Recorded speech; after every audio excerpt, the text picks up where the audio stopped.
Bismillahirrahmanirrahim. Assalamualaikum warahmatullahi wabarakatuh. Innal hamdalillah nahmaduhu wa nasta'inuhu wa nastaghfiruhu wa na'udzu billahi min shururi anfusina wa min sayyiati a'malina may yahdihillahu fala mudilla lahu wa may yudlilhu fala hadiya lahu. Asyhadu an la ilaha illallah wahdahu la syarika lahu wa asyhadu anna Muhammadan abduhu wa rasuluhu la nabiyya ba'dahu. Allahumma salli wa sallim wa barik ala sayyidina wa maulana Muhammadin wa ala alihi wa sahbihi ajma'in amma ba'du. Faqala Allah ta'ala fil Qur'anil Karim, a'udzu billahi minasy syaithanir rajim. Bismillahirrahmanirrahim. Yarfa'illahu allazina amanu minkum wal ladzina utul ilma darajat. Shadaqallahul azim. Alhamdulillahirrahmanirrahim. Segala puji dan puji syukur kita kepada Allah Subhanahu wa taala yang telah memberikan nikmat Islam, nikmat iman dan nikmat kesehatan sehingga kita bisa hadir pada siang hari ini di tempat yang mulia ini. Salawat serta salam semoga selalu tercurahkan kepada junjungan kita baginda Nabi besar Muhammad SAW yang mana telah bawa kita dari zaman kebobrokan akhlak, dari zaman jahiliyah menuju zaman keindahan akhlak, kemuliaan akhlak di hadapan Allah dan di hadapan manusia.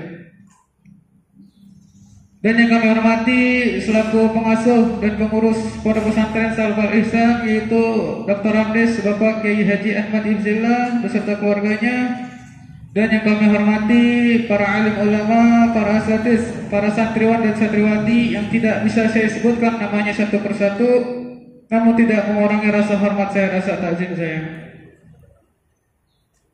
Dan kesempatan pada siang hari ini kita akan melaksanakan acara seminar pengetahuan dasar KMUA.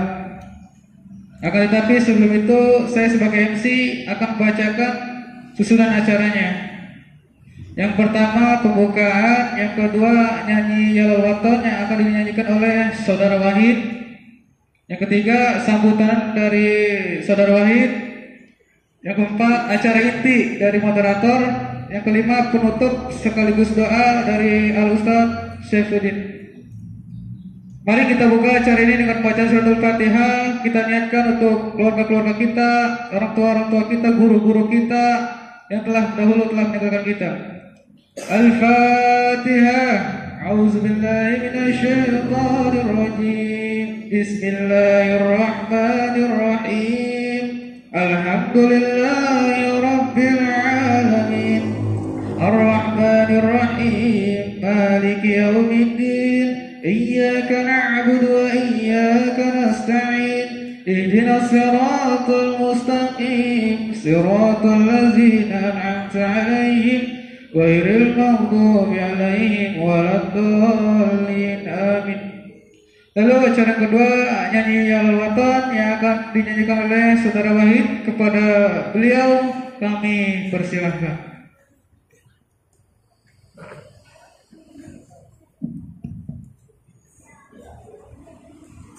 Sebelum menyanyikan lagu Yalal Waton, diharapkan semuanya agar berdiri. Diri. Ayo berdiri.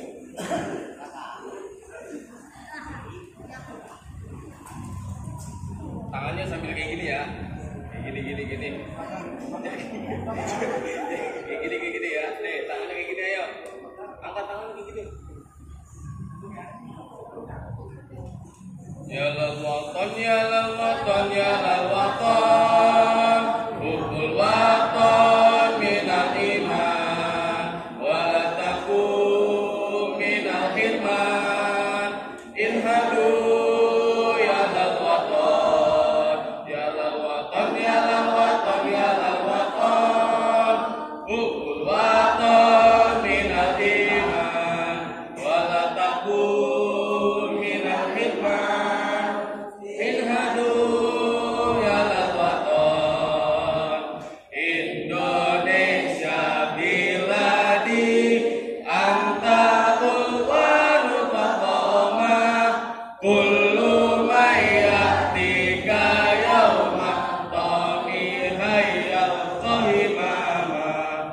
kullu may ya'tika yawma tamihayya tahimama. Pusaka hati wahai tanah airku, cintaku dalam imanku, jangan halangkan nasibmu. Bangkitlah hai bangsaku, pusaka hati wahai tanah airku, cintamu dalam imanku, jangan halangkan nasibmu. Bangkitlah hai bangsaku, Indonesia negeriku, engkau sanji martabatku. Siapa datang mengancammu, kan binasa di bawah durimu. Siapa datang mengancammu, kan binasa di bawah durimu. Ya lal waton, ya lal waton, ya lal waton, hubul waton minal iman, wa takun minal hilman. Ikhadu ya lal waton, ya lal waton, ya lal waton, ya lal waton, hubul waton minal iman, wa takun minal hilman. Ikhadu ya lal waton, Indonesia biladin, anta ulwanu tatoma, kullu may ya'tika yawma tamihayya tahimama. Kullu may ya'tika yawma tamihayya tahimama. Assalamualaikum warahmatullahi wabarakatuh.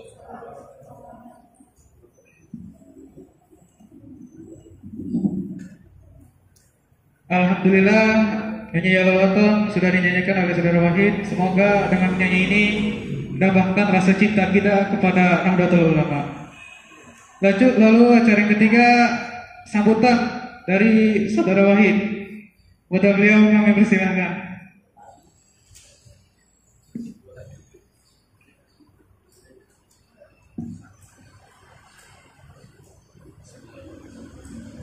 Assalamualaikum warahmatullahi wabarakatuh.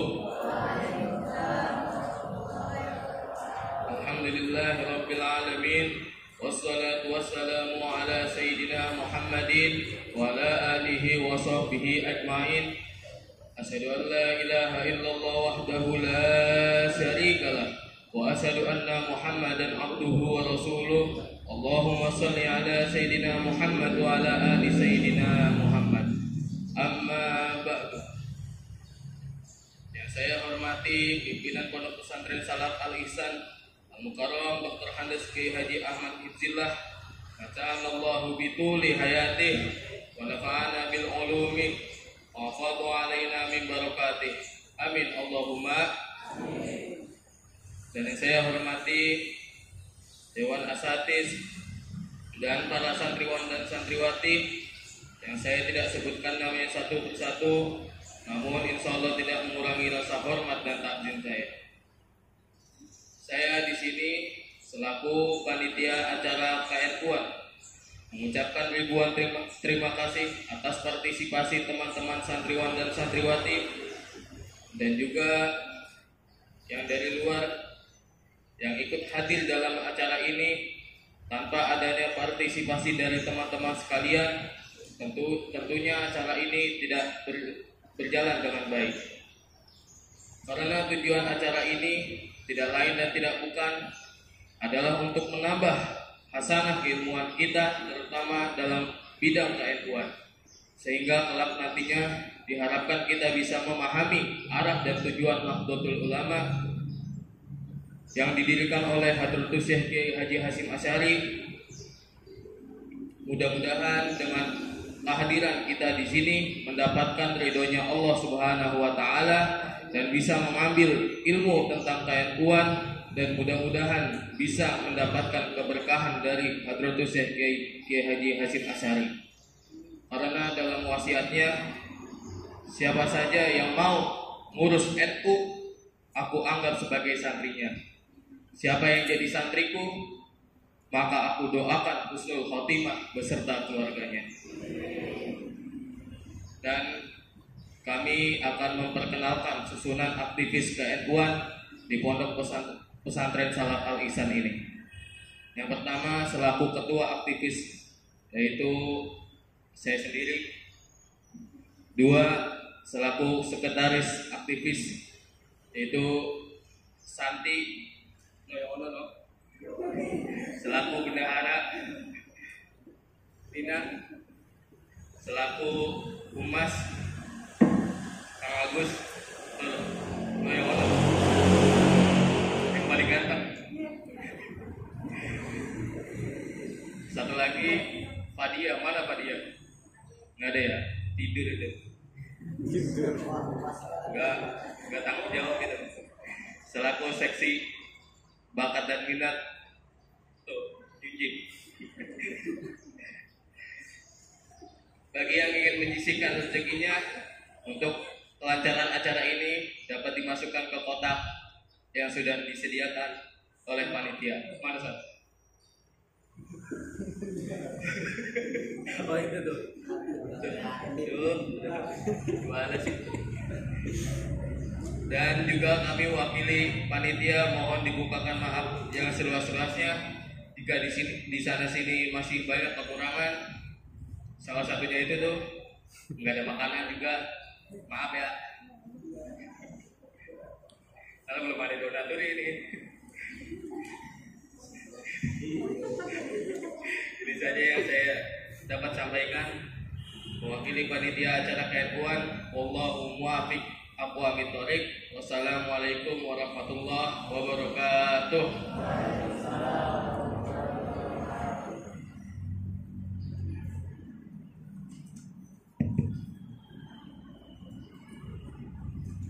Alhamdulillah, sambutan dari Wahid sudah disampaikan. Lalu acara keempat itu acara inti pada hari ini. Acara inti saya serahkan kepada moderator.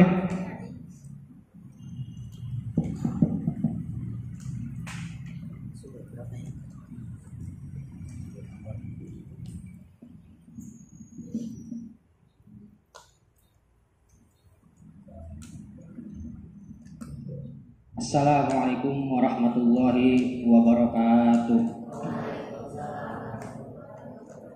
Alhamdulillah rabbil alamin wa bihi nasta'in wa ala umuri dunya waddin wassalatu wassalamu ala sayyidina Muhammadin wa ala alihi wa sahbihi ajma'in, amma ba'du. Yang saya muliakan beliau pengasuh Pondok Pesantren Salaf Al Ihsan, Bapak Kiai Haji Dr. Andes Ahmad Ibzillah beserta keluarga. Tidak lupa pula kepada para Dewan Asatidz Pondok Pesantren Salaf Al Ihsan, juga kepada para santriwan, santriwati, dan para jamaah umum baik perempuan maupun laki-laki yang sudah hadir di dalam acara seminar ke-NU-an ini. Yang pertama, puji syukur kepada Allah Subhanahu wa taala, berkat hidayahnya, berkat inayahnya, berkat pertolongannya, kita secara tidak langsung dipilih sebagai orang-orang pilihan yang insya Allah akan meneruskan sepak terjang perjuangan para ulama yang telah memerdekakan negara kita, ya. Karena pada dasarnya negara kita merdeka itu banyak dimotori oleh para ulama, ya. Bisa disebut juga dengan Nahdlatul Ulama yang dirintis oleh Kiai Haji Hasyim Asy'ari. Yang kedua, salawat serta salam tidak lupa saya ucapkan kepada junjungan kita Nabi besar Baginda Muhammad sallallahu alaihi wasallam, yang berkat syafaatnya kita bisa merasakan nikmat belajar, nikmatnya ngaji, nikmatnya menuntut ilmu di Pondok Pesantren Salaf Al-Ihsan. Di sini saya tidak berlama-lama. Saya sebagai moderator ingin memulai, tapi sebelum dimulai saya ingin memperkenalkan diri saya dulu dan sekaligus beliau yang di samping saya, yang sebelah kanan saya. Kalau sudah sama sebelah kiri ya berarti. Ya. Saya di sini sebagai moderator. Yang belum kenal saya, nama saya Muhammad Asyaukani. Ya, selaku pembantu di Pondok Pesantren Salaf Al-Ihsan yang terkenal katanya galak kalau ngajar. Ya. Ya, galak, tegas begitu. Ada yang bilang pulangnya cepat lah, enak kalau ngajar sama saya. Emang begitu, emang saya demen kalau pulang cepat kalau ngajar. Iya, gitu.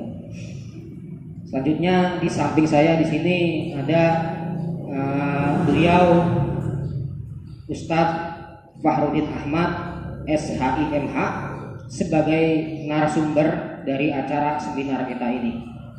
Ya. Untuk mempersingkat waktu, maka dari itu saya serahkan langsung kepada Bapak narasumber. Mohon tempat, saya persilakan.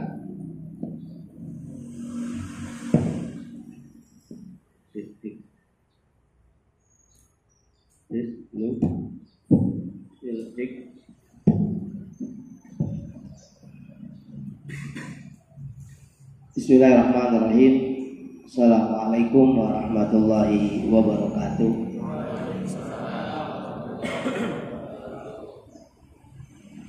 Bismillah, alhamdulillah, wassalatu wassalamu ala rasulillah sayyidina wa maulana Muhammad ibn Abdillah wa ala alihi wa ashabihi wa man tabi'ahu hudaya la haula wa la quwata illa billah ma ba'du.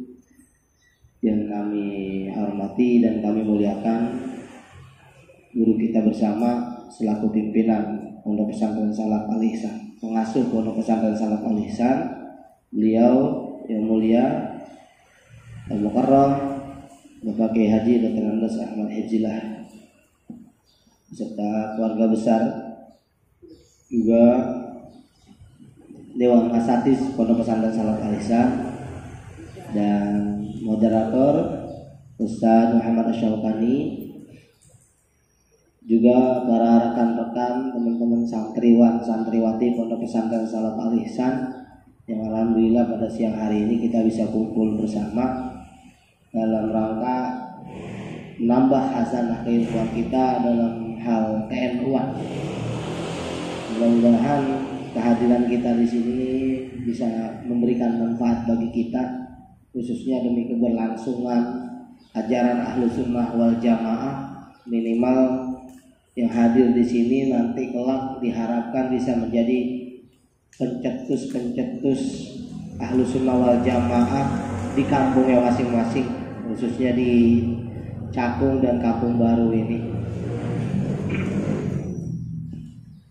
Melihat sebelum saya masuk ke materi, kenapa harus diadakan KNU-an?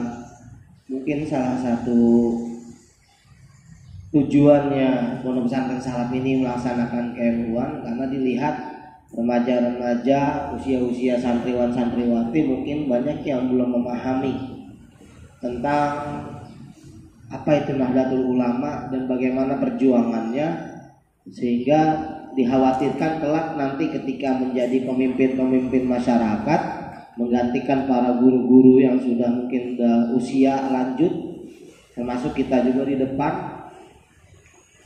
Ketika udah usia-usia lanjut, dikhawatirkan remaja-remaja yang menanjak dewasa bahkan menjadi pemimpin di masyarakat tidak paham ajaran Ahlus Sunnah wal Jamaah. Taunya cuma tahlil, maulid, udah itu aja, tapi secara detail mengenai paham Ahlus Sunnah wal Jamaah tidak memahami. Maka mungkin salah satu itu adanya kita menggerakkan ada tim aktivis NU nih, diambil dari beberapa santri yang ditunjuk untuk diberikan amanat untuk coba mengembangkan KNU-an di Pondok Pesantren Salaf Al-Ihsan ini. Mungkin alasan yang kedua, berdasarkan hasil rapat yang kemarin, bahwa ada salah satu mungkin ada beberapa santri yang menulis angket bahwa harus ada tentang KNU-an, karena ketika cerdas cermat di situ tentang NU ada gitu, hari lahir NU, pendiri NU-nya siapa, sehingga banyak yang nggak pada bisa jawab. Atas dasar itu makanya banyak yang pada minta kalau perlu diadakan tentang KNU-an. Baik, selanjutnya kenapa juga harus diadakan KNU-an? Melihat situasi kota Jakarta, khususnya wilayah kita yang tadi saya bilang banyak yang ngerti tentang tahlil, tentang maulid itu adalah ajaran NU, tapi secara jalan pikirannya nggak tulen NU, nggak tulen Nahdlatul Ulama. Dia memproklamirkan dirinya sebagai orang NU, tapi di dalam praktek kesehariannya tidak menampilkan ke-NU-annya.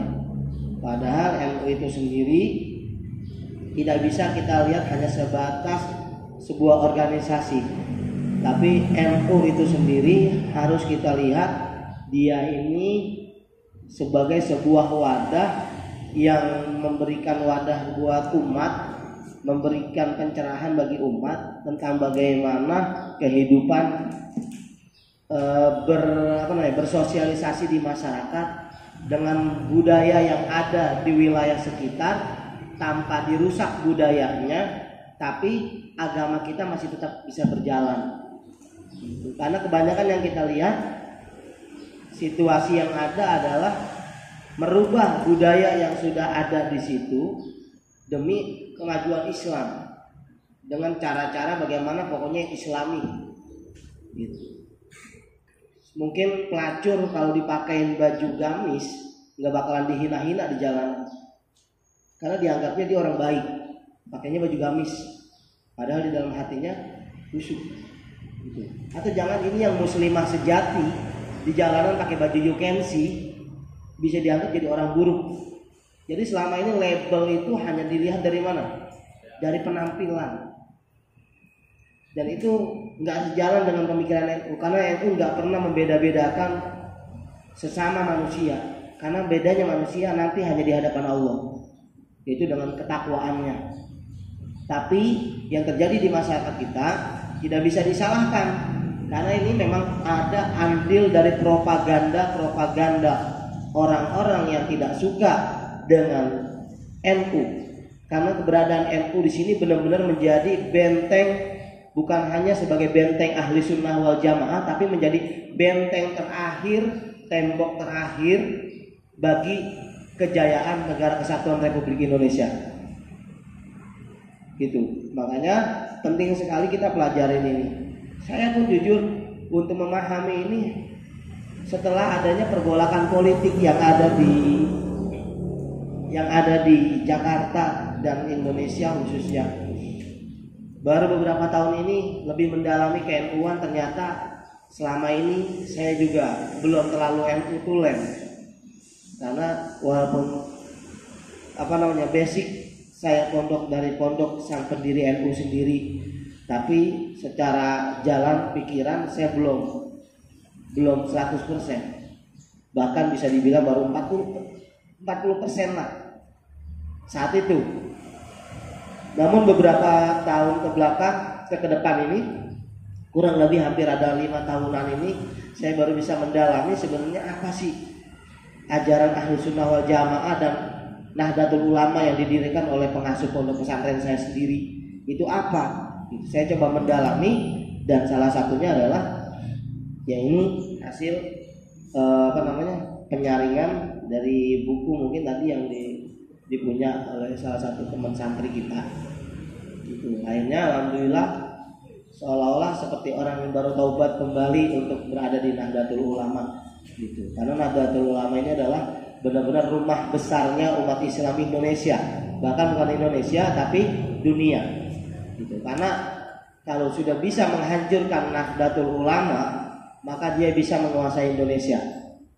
Makanya orang-orang di luar daripada Ahlus Sunnah wal Jamaah senang ingin menghancurkan lewat propaganda, diisu-isukanlah para kiainya, para ulama NU dianggaplah orang kafir yang mendukung pemerintah lah, yang inilah, yang itulah. Tujuannya adalah supaya hancur berkeping-keping. Nanti kalau sudah hancur berkeping-keping, mereka menguasai Indonesia, tinggal dijajah. Nah, itu salah satu mungkin pengantar untuk menuju kenapa pentingnya kita belajar Nahdlatul Ulama. Dan mudah-mudahan ada termotivasi di dalam diri kita gitu. Sebelumnya saya cuma mau mengajak kita baca suratul Fatihah untuk para masyaikh Nahdlatul Ulama, para pendiri Nahdlatul Ulama, lebih khusus Rois Akbar Nahdlatul Ulama almarhum almarhumullah Kiai Haji Muhammad Hashim Asy'ari bin Kiai Haji Asy'ari dan para zuriyahnya, para kerabatnya dan para pejuang-pejuang Nahdlatul Ulama, para pahlawan-pahlawan Nahdlatul Ulama, para kiai, para ulama yang sudah memberikan sumbangsih untuk Nahdlatul Ulama. Mudah-mudahan dengan Fatihah yang kita kirimkan untuk beliau, kita semuanya kecipratan barokah dari beliau. Mudah-mudahan kita semuanya bisa menjadi tonggak pedoman sejarah para santriwan santriwati khususnya di Jakarta yang mendalami ke-NU-an ini. Ala hazin niyah wala kulli niyatin shalihah wa ila hadratin Nabi Muhammadin sallallahu alaihi wasallam bi asrari suratil Fatihah. A'udzu billahi minasyaitonir rajim. Bismillahirrahmanirrahim. Alhamdulillahirabbil alamin. Arrahmanir rahim. Maliki yaumiddin. Iyyaka na'budu wa iyyaka nasta'in. Ihdinas siratal mustaqim. Siratal ladzina an'amta 'alaihim ghairil maghdubi 'alaihim waladdallin. Amin. Baik, itu tadi sedikit motivasi agar kita lebih semangat lagi untuk belajar ke-NU-an.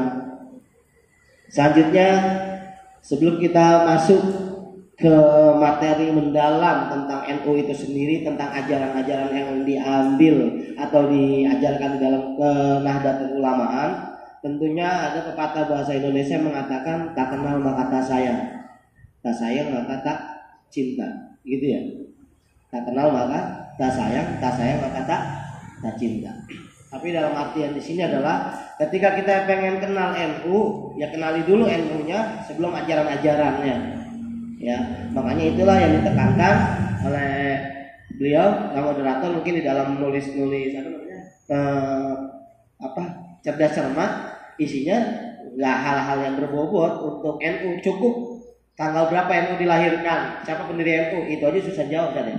Nah, itu tujuannya di situ. Jadi kenali dulu NU-nya dari sejarahnya sebelum kita mengambil ajaran-ajaran yang ada di dalam NU. Jadi benar-benar butuh proses. Ya, paling seminggu kita sebulan ini paling 1 minggu doang, artinya 1 kali doang. Di dalam sebulan kita laksanakan ini, dikit-dikit nggak apa-apa, tapi nanti lama-lama mudah-mudahan banyak ilmu yang kita serap. Baik, selanjutnya Nahdlatul Ulama. Kalau dilihat di fotokopian yang sudah diberikan, di situ ada halaman 34. Ada sejarah dan latar belakang berdirinya Nahdlatul Ulama. Nah, besok kalau cerdas cermat nggak ada kata-kata nggak tahu lagi nih, karena udah jelas tuh, malah dihitamkan di blog. Jam'iyah Nahdlatul Ulama berdiri pada tanggal 16 Rajab 1344 Hijriah. 16 Rajab 1344 Hijriah, itu tahun Hijriahnya. Masehinya 31 Januari 1926 Masehi. Ya. Makanya di tahun 2020 ini secara Masehi usia Nahdlatul Ulama 94 tahun. Tapi kalau secara Hijriah usia daripada Nahdlatul Ulama hampir 97 tahun. Kok beda? Ya karena hitungan Hijriah, hitungan Masehi beda. Jadi selama 1 tahun Nahdlatul Ulama ulang tahunnya 2 kali. Nahdlatul Ulama ulang tahunnya 2 kali, yaitu tanggal 31 Januari dan tanggal 16 Rajab. Karena nggak selamanya tanggal 31 Januari itu jatuh pada 16 Rajab. Tuh, karena beda apa? Beda hitungan bulan dan tahun. Tuh, ya. Secara Hijriah 1344 Hijriah. Tanggalnya 16 bulan Rajab. Tapi kalau di Masehi jatuhnya tanggal 31 Januari 1926. Makanya jangan heran nanti ada ulang tahun NU 2 kali. Ada ulang tahun NU secara Masehi berarti tanggal 31 Januari.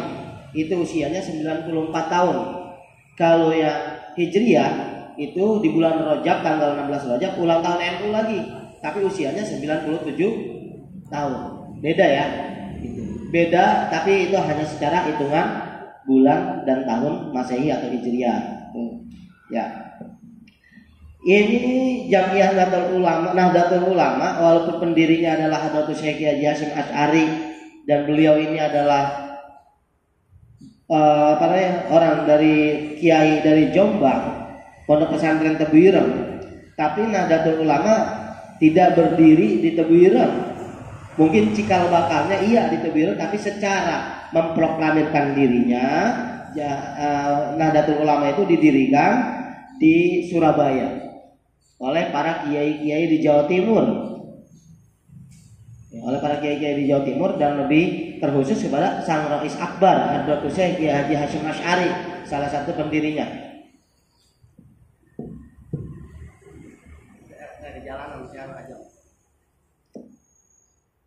Ya, salah satu pendirinya adalah Hadratus Syekh Haji Hasyim Asy'ari sebagai ujung tonggaknya Kiai Haji Hasyim Asy'ari. Di bawah itu ada para seksi repot, kalau bahasa kita bilang seksi repotnya. Jadi Hadratus Syekh paling hanya tinggal di pesantren, tapi yang kalau kita bilang bahasa kita nih, yang tukang jalannya itu, muter-muternya itu ada gitu. Salah satunya adalah, padahal beliau adalah derajatnya seorang kiai juga, Kiai Haji Wahab Hasbullah. Beliau juga yang membuat lagu Jalal Watan ya. Jalal Watan beliau juga yang membuat lagunya itu, Kiai Haji Wahab Hasbullah. Jadi ini salah satu tukang seksi repotnya nih, seksi repot yang tukang muter-muter gitu, yang pengen ada sebuah gerakan di mana? Di Indonesia, gerakan para ulama gitu. Nah, bisa dibaca sendiri, situ ada beberapa tokohnya, Kiai Haji Wahab Hasbullah, Kiai Haji Hasyim Asy'ari, Kiai Haji Bisri Samsuri, dan lain sebagainya. Kita lihat di halaman 35. Ada di situ mungkin kurang jelas, yang pasti tengah-tengah bacaannya Nahdlatul Ulama. Kalau ke atas bacaannya ada namanya Nahdlatul Tujar, Nahdlatul Wathon, dan Taswirul Afkar. Itu ada di atas. Ya. Taswirul Afkar, Nahdlatul Wathon, dan Nahdlatul Tujar. 3 tuh. Ya, betul? Ya. Taswirul Afkar, Nahdlatul Wathon, dan Nahdlatul Tujar. Apa itu? Jadi sebelum NU berdiri, Kiai Haji Wahab Hasbullah ini sudah sering terjun untuk masalah keorganisasian. Sebelum Hadratus Syekh Haji Hasyim Asy'ari memproklamirkan Nahdlatul Ulama, Kiai Haji Wahab Hasbullah sudah sering terjun untuk membuat organisasi. Salah satunya beliau itu ikut andil di Taswirul Afkar. Taswirul Afkar itu ini isinya kalau sekarang bisa dibilang namanya cendekiawan muslim, karena afkar dari kata pikir. Jadi isinya adalah ulama-ulama di situ yang punya pemikiran gimana nih memajukan sebuah wadah, baik itu negara, agama gitu. Taswirul Afkar. Nah, Taswirul Afkar ini kan pasti kayak kita nih mau ngadain ginian butuh apa nih? Mau tadi sang ketua mau ngecerek katanya, karena nggak punya dana, kan gitu. Setiap organisasi nggak bisa jalan kalau nggak ada dana. Tapi bukan berarti dana adalah segala-galanya untuk organisasi. Buktinya sekarang selagi kita ada kemauan, padahal dana yang terkumpul nggak ada, kan belum ngumpulin dana, bisa nggak terlaksana? Alhamdulillah bisa. Jadi itu perlu ditekankan. Dalam organisasi di NU juga sudah ada. Jadi apa? Dana adalah menopang untuk organisasi, tapi tidak selamanya organisasi selalu berbicara tentang dana. Nah, Taswirul Afkar ini isinya para pemikir kayak kita nih, mengkaji kajian kayak gini. Ini butuh dana. Dananya dari mana? Sehingga dikumpulkanlah para, kalau bahasa sekarang, pengusaha-pengusaha yang tergabung di dalam Nahdlatul Tujar. Nahdlatul Tujar ya, itu adalah para pengusaha-pengusaha yang mana mungkin nanti keuntungannya sedikit akan diberikan untuk kegiatan taswirul afkar itu.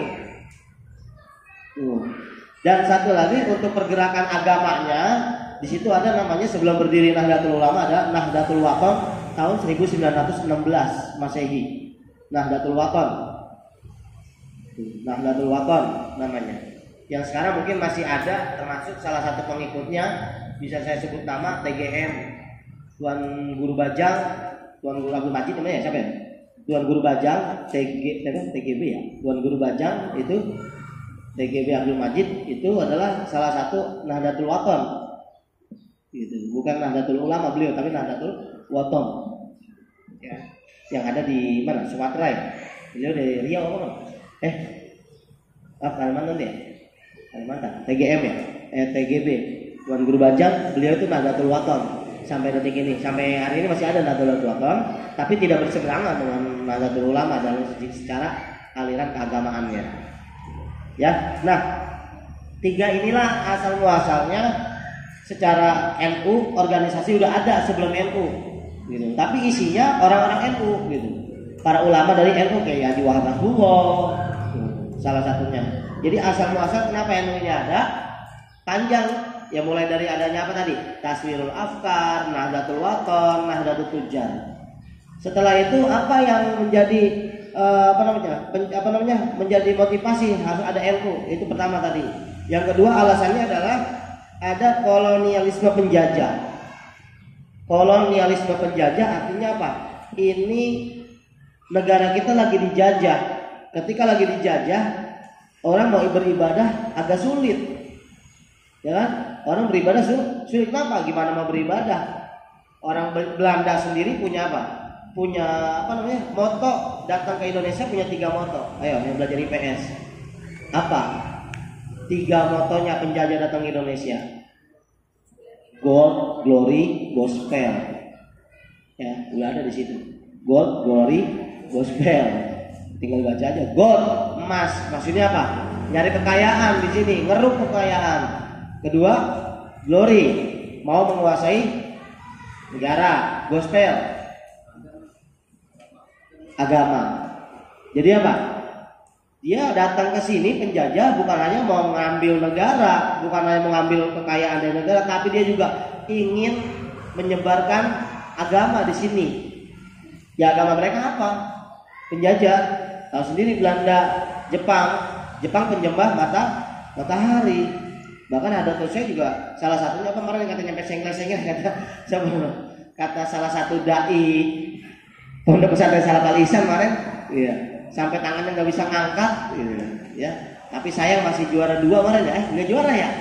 Nggak juara ya Allah siang banget. Ya, iya. Udah menjelaskan secara detail tentang keilmuan sampai ada tuh saya nggak bisa hormat kepada bendera Jepang kata dia. Ya, itu karena apa? Hormat kepada bendera yang bentuknya matahari.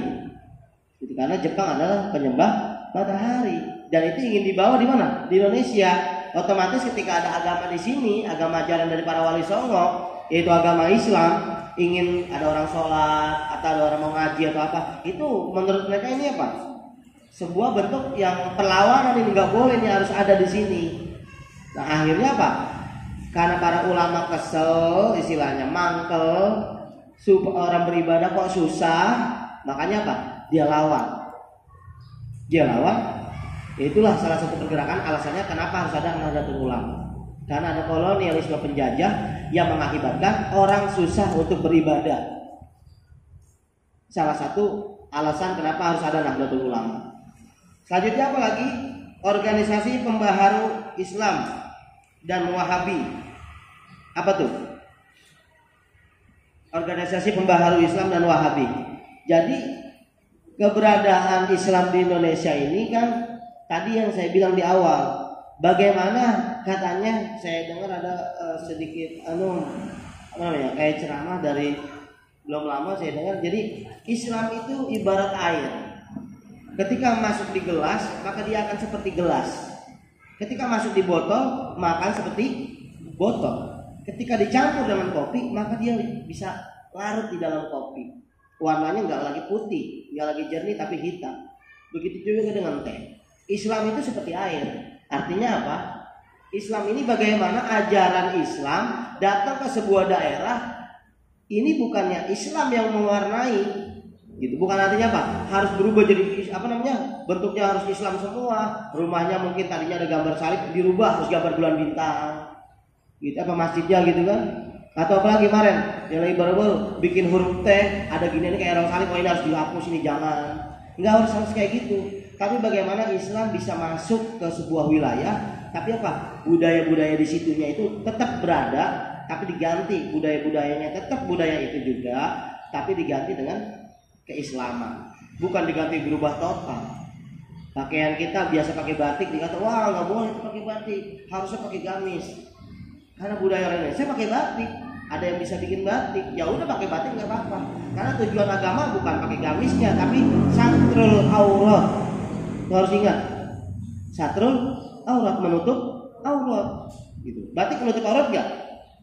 Menutup. Nah kalau perlu kita bisa tahu ini baju koko. Namanya aja koko. Dari mana? Cina. Bukan tadi Islam. Berarti kalau saya pakai baju ini bukan Islami saya. Saya orang Chinese kalau gitu, Tionghoa. Gitu. Ya, jadi jangan dianggap apa. Tapi apa? Bisa nggak kita pakai buat beribadah? Bisa. Jadi apa? Jangan warnai Islamnya itu dengan budaya yang ada di sini, budayanya yang diwarnai. Gitu. Jangan apa? Dirubah total semuanya. Nah itu organisasi yang datang ke sini berupa Wahabi itu tujuannya berubah semua. Budaya begini nggak boleh, itu bid'ah. Budaya kita tahlilan di depannya disiapin makanan, nggak boleh dimakan, itu makanan setan. Gitu. Itu apa? Aliran-aliran seperti itu yang datang ke sini. Nah, karena udah banyak aliran-aliran kayak gitu, jadi sebenarnya Pak, kalau kita dibilang, wah udah mulai merebak nih Wahabi. Dari dulu zaman Nahdlatul Ulama mau ada, Wahabi udah mulai merebak di Indonesia. Tuh. Ya, akhirnya diapain? Dia supaya ini jangan sampai mereka ini berkembang biak. Bagaimana caranya? Ya udah, bentuklah salah satunya Nahdlatul Ulama. Alasannya. Yang ketiga, ada konflik di Arab Saudi. Nah inilah yang paling bagusnya, yang paling ini nih. Jadi Nahdlatul Ulama bukan hanya ngurusin urusan ibadah, tapi juga ngurusin sosial budaya. Ternyata ngurusin dunia juga. Ngurusin dunia juga. Jadi benar-benar gimana ya? Nahdlatul Ulama ini sebuah wadah yang istilahnya kalau kita bisa bilang kompleks. Kompleks itu apa? Banyak padat. Di dalamnya ngurusin agama, iya. Ngurusin sosial budaya masyarakat, iya. Ngurusin dunia, iya. Kalau kita mau tahu tentang Saudi Arabia, ada beberapa kok yang mirip dengan Indonesia. Itu karena ada andil dari orang NU di sini. Gitu. Nah, apa sih konflik di Arab Saudi yang mengakibatkan harus adanya Nahdlatul Ulama?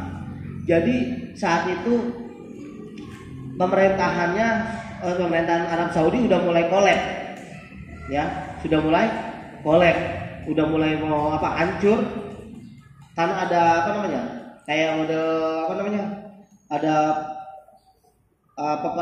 ada genjatan, ada perebutan kekuasaan yang diambil oleh yang kita kenal dengan nama sekarang Raja Saudi Arabia itu. Saudi Arabia diambil dari nama ini yang pendiri Raja Saud. Gitu. Di sini namanya siapa? Raja Ibnu Saud ya. Iya. Sebelumnya dipegang oleh Raja Syarif Hussein dan akhirnya jatuh ke tangan Raja Abdul Aziz bin Saud. Raja Abdul Aziz bin Saud itu ada di halaman 38.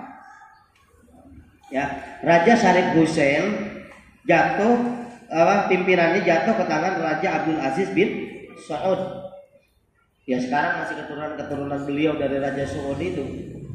Nah, ini ketika Saudi Arabia ini mulai dipegang oleh Raja Saud, itu mulai dirombak-rombak semuanya.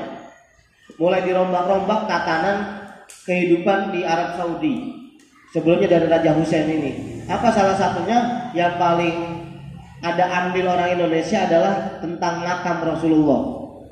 Di mana makam Rasulullah tadinya ditutup, bahkan kubah hijaunya Rasul itu. Kalau kita lihat di situ ada kubah hijau Ya kita yang mungkin saat umroh, banyak orang-orang Pakistan itu selalu mandang kubahnya Rasul dari luar masjid.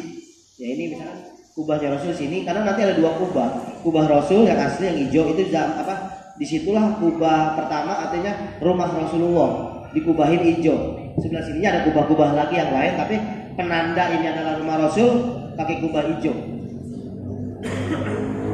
Karena banyaknya para peziarah yang datang ke situ, ke tempat Rasulullah, makam Rasulullah dan rumahnya Rasul, bahkan seolah-olah hampir memuja-muja itu Rasulullah dengan megang-megang rumahnya lah, sampai ada yang nangis histeris di depan makam Rasul. Sehingga Raja Saud tadi ingin ngancurin ini kubah, kalau bisa jangan ada deh nih, biar orang jangan jadi pada ini. Jadi kalau bahasa kita sekarang bid'ah atau apalah gitu, musyrik jadinya. Itu. Jadi dirubah tatanan sosial budayanya, nggak boleh lagi ziarah ke ulama-ulama di Mekah, nggak boleh lagi makam Rasul, nggak boleh terlalu diagung-agungkan. Itu salah satu sebuah kebijakan yang dibuat oleh Raja Abdul Aziz bin Saud. Terus pentingnya buat Indonesia apa tentang itu? Ngapain ngurusin negara orang? Bukan masalah di situnya. Karena kalau sampai nggak ada, ini masalahnya jejak Rasulullah. Gitu. Kalau sampai ini makam Rasulullah dihapus, nanti bagaimana kita umat sekarang tahu mana rumah Rasul, kubah pertama Rasul mana sih? Gitu. Sehingga ada andil ulama Indonesia, jangan biarin kalau makam-makam ulama ditutup, nggak boleh diziarin, nggak apa-apa. Tapi satu yang diminta, jangan sampai makam Rasulullah ditutup. Karena kalau ditutup, mana lagi isinya kita bisa mengenal lebih dekat tentang Rasulullah. Kalau rumahnya Rasulullah ditutup, tempat berziarahnya kita nggak boleh datengin. Maka nyampe detik ini kalau itu jadi ditutup, kita nggak bakal pernah tahu bentuknya bagaimana, kubah Rasul yang pertama bagaimana, gitu. Bagaimana pokoknya kehidupan Rasulullah. Karena kita buat mendapatkan syafaat, ya pengennya kita menghadap di mana tuh? Di makam Rasulullah. Gitu. Akhirnya maka salah satunya mungkin itu. Kalau makam-makam ulama sampai detik ini susah. Kita mungkin ke makam Mbah Maimun Zubair itu mungkin susah. Karena semuanya sama, tanah datar cuma ditaruhin batu, ditulisin nama. Kalau kita liatin satu-satu pusing, karena banyak banget. Gitu. Maka jalan satu-satunya bisa di sana kita kalau mau bisa berziarah ke makam Baqi, itu makam Sayyidatina Aisyah di situ. Makam Sayyidatina Aisyah di dalam komplek Baqi. Caranya kita bareng dengan siapa? Dengan orang yang mau berziarah, orang yang mau meninggal, orang yang mau dikuburin. Setiap hari ada aja, setiap sholat ada aja orang yang mau dikuburin. Kita ngikutin di belakang, baru bisa masuk ke dalamnya. Kita tinggal cari kemana makamnya Sayyidatina Aisyah. Ya, itu salah satunya. Jadi banyak makam-makam situs-situs bersejarah yang pengen diziarahin. Kan orang Indonesia senangnya ziarah kan, gitu. Ketika ke Mekah, jadi selain beribadah untuk melaksanakan ibadah umroh atau ibadah haji, mereka juga pengen berziarah ke makam-makam para ulama dan para sahabat Nabi. Tapi itu ditutup sama siapa? Raja Saud. Dan ini mengganggu kestabilan agama menurut Hadratus Syekh Haji Hasyim Asy'ari. Akhirnya bentuklah yang namanya, secara singkat dibentuk namanya Komite Hijaz. Walaupun sebelum jadi Komite Hijaz yang bakal diutus buat konferensi itu, karena dunia mengecam, bukan hanya Indonesia, dunia mengecam. Akhirnya Raja Saud bikin sebuah konferensi perwakilan dari Indonesia, diambil Kiai Wahab Hasbullah dengan Kiai Raden Mas Mansur. Beliau ini adalah orang-orang Muhammadiyah, Hos Cokroaminoto, ini orang-orang Muhammadiyah. Dan beliau-beliau ini tidak sepaham dengan ajaran dengan yang pemikirannya Kiai Wahab Hasbullah, nggak sepaham. Sehingga ketika rapat di Indonesia, di Jogja, sebelum berangkat ke sana itu nggak menemui titik temu. Tapi nggak tahu hasil bagaimana bisa berangkat ke sana. Kiai Wahab Hasbullah pusing bagaimana nih, akhirnya ngobrol dengan Kiai Hadratus Syekh Hasyim Asy'ari, ini bagaimana ini, gitu. Untuk supaya bisa ada di sana kita perwakilan dari NU misalnya, dari orang-orang yang sepaham gitu dengan Kiai Wahab Hasbullah, salah satunya Hadratus Syekh Hasyim Asy'ari. Akhirnya di situ dibentuk namanya Komite Hijaz, yang isinya adalah orang-orang dari ulama-ulama dari Ahlus Sunnah wal Jamaah An-Nahdiyah gitu. Sebelum ini NU belum berdiri ya, belum dicetuskan, tapi saat itu tahun bulan Januari 1926 itu mulai dibentuk namanya Komite Hijaz, yang mana tujuan ini buat mewakili peserta konferensi ke sana. Walaupun dari Indonesia udah ada yang mewakili mungkin, karena nggak banyak yang nggak sepaham. Tadi dari Raden Mas Mansur, Kiai Hos Cokroaminoto, banyak yang nggak sepaham. Akhirnya apa? Ya udah, yang maju adalah Kiai Wahab Bulo ini, yang tadi tukang jalan ini. Gimana caranya ini biar bisa ke sono kita? Karena ini masalahnya ada masalah kemaslahatan umat dunia. Akhirnya bentuklah, akhirnya berangkat namanya Raden Mas Alwi yang siapa itu dari Kudus. Kalau siapa itu? Di sini ada nggak? Itu yang berangkat untuk mewakili apa namanya, Komite Hijaz dari NU. Nah, karena nggak punya nama, apa namanya nih? Ya sementara namanya Komite Hijaz. Untuk berangkat kemana?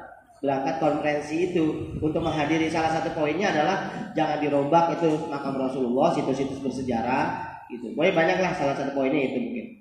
Nah, setelah itu Kiai Wafazullah memikir kayaknya perlu ini kita bikin sebuah gerakan supaya bisa ada Nahdlatul Ulama, maksudnya supaya ada gerakannya ini, kita para ulama dari Ahlus Sunnah wal Jamaah ini.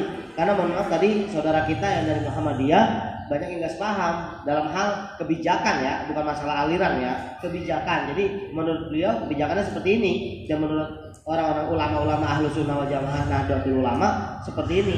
Hanya perbedaan itu aja gitu. Jadi akhirnya nggak dapat satu tujuan. Nah, Kiai Wahab mencari orang-orang yang satu tujuan. Salah satu ya guru beliau Hadratus Syekh Haji Hasyim Asy'ari. Udah Kiai, guru bikin sebuah pergerakan ini kita, supaya kita bisa punya wadah ini sebagai orang ulama. Ada apa? Enggak digubris omongan dari Kiai Wahbatullah sebelum saya istikharah dulu. Setelah istikharah, hasil istikharahnya enggak sampai ke Hadratus Syekh, tapi hasil istikharahnya ini Allah kasih melalui Syekhana Holil Bangkalan. Syekhana Holil Bangkalan yang dapat istilahnya kalau bahasa kita wangsitnya gitu. Hadratus Syekh Hasyim Asy'ari lagi begini-begini, entar lu anuin dah, bahasa gitulah. Karena Syekhana Holil ini adalah seorang wali Allah juga, bisa mengerti. Akhirnya pergi pertama ada muridnya Syekhana Holil juga, namanya Kiai As'ad. Sekarang jadi situ Bondo dia, Kiai As'ad Samsul Arifin. Ya, sang As'ad muda ini dikasih tongkat, kasih ke Hasyim. Ya, berangkatlah dia dari Madura kemana? Ke Jombang. Itu Madura ke Jombang. Kalau sekarang aja saya dari Bandara Juanda Surabaya itu naik mobil, naik taksi sampai ke Jombang itu 2 jam. Kira-kira udah berangkat dari Madura, lewatin Selat Madura dulu tuh buat nyampe ke Jawa Timur, terus ke Jombang berapa lama udah nggak tahu tuh, jalan kaki. Karena dulu belum ada angkot. Kayak As'ad jalan, tapi karena ini perintah gurunya berangkat, sampailah di singkat kata sampai ke Hadratus Syekh. Ini saya dititipin ini dari guru Syekhana Holil. Oh iya, diterima. Udah. Nanti selang beberapa waktu lagi itu dikasih, itu 1924 kalau enggak, 1924 dia dapat tongkat beliau. 1926 atau apa itu dikasih lagi berupa tasbih. Tasbihnya ini ada tulisannya ya Jabar ya Qahar. Ya Jabar ya Qahar, yang artinya apa? Ya kekuasaan gitu, yang menguasai. Nah, ini apa? Itu dikalungkan oleh Syekhana Holil ke tubuhnya Kiai As'ad. Kiai As'ad nggak berani megang-megang ini. Terus sampai ketemu Kiai Hasyim. Sampai di Kiai Hasyim, guru ini ada titipan dari Syekhana Holil, tapi saya kagak bisa ngambil. Sampein aja ngambil, biar tangannya nyatu dengan tangan Syekhana Holil. Gitu. Dia nggak mau ngambilin, kalau dia mau ngambil namanya tangannya Kiai As'ad. Ini biar sampai kemana? Hadratus Syekh sendiri yang ngambil dari lehernya siapa? Kiai As'ad Samsul Arifin. Ya ambil lah. Nah, ini jadi apa? Seolah-olah kayak kepanjangan tangan dari mana? Syekhana Holil. Sampai itu akhirnya apa? Di tangan Hadratus Syekh ada isinya. Apa isinya? Ya Jabar ya Qahar, dibaca 3 kali, berapa itu? Dari Kiai As'ad yang membacakan. Oh ya udah. Maka mulai detik itu Hadratus Syekh baru berani memproklamirkan diri untuk membentuk yang namanya Nahdlatul Ulama. Jadi sangat panjang perjalanan untuk pembentukan sebuah organisasi yang menjadi organisasi wadah terbesar se-Indonesia, pengikut terbanyak bahkan sedunia, Nahdlatul Ulama. Jadi itu salah satu paparan, mungkin terlalu bukan singkat lagi tapi banyak tentang sejarah dari awal Nahdlatul Ulama berdiri. Jadi nggak serta-merta Nahdlatul Ulama kayak kita nih, ayo kita bikin apa berarti kita kayak mungkin butuh waktu cuma berapa waktu gitu, 2 minggu atau apa jadi gitu.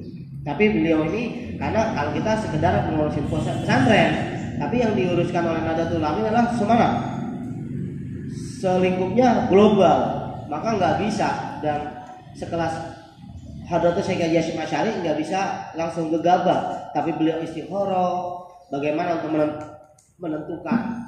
Itu awal mula sejarah Nahdlatul Ulama sampai nanti bisa dibaca di situ. Bisa dibaca di situ. Wadahnya udah ada, namanya udah ada Nahdlatul Ulama, tapi lambangnya belum punya. Akhirnya disepakatilah yang bikin adalah namanya Kiai di halaman terakhir. Siapa namanya itu? Kiai Haji Ridwan Abdullah. Beliaulah yang membuat lambang NU. Kiai Haji Ridwan Abdullah. Lagi-lagi lambang NU dibentuk berdasarkan istikharah. Ketika tidur selesai sholat bermunajat kepada Allah, Kiai Haji Ridwan Abdullah ngimpi melihat bola dunia, tuh kata itu di halaman 42. Ngimpi melihat bola dunia dikelilingi bintang, dikaitkan oleh untayan tali.